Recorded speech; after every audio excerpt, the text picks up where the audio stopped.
We can use Propagate to copy objects over a certain pattern. In this example, we'll create a pattern of skylights in this roof. We launch Propagate Pattern. First, we'll select the base solid, which is the roof in this case. Next, we'll select the detail. We want to create a pattern of skylights, so we'll select this skylight as our detail object.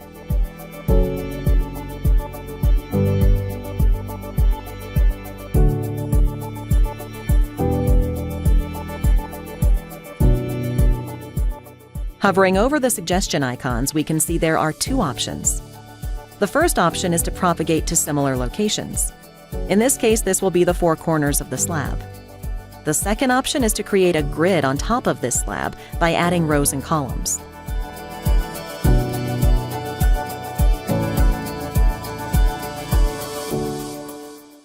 We can explode this suggestion so we can individually toggle the different suggestions. In this case, we'll use this to create a seemingly random pattern.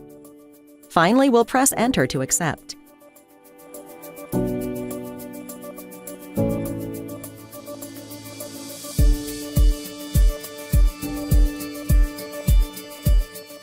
If a grid is drawn on top of the base solid, then this grid will be detected and a third option will automatically be presented. Create a pattern according to this grid.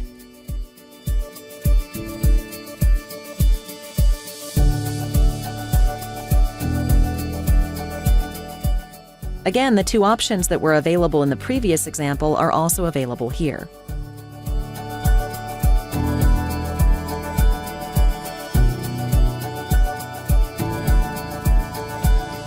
Now a third option is available: propagate along this grid.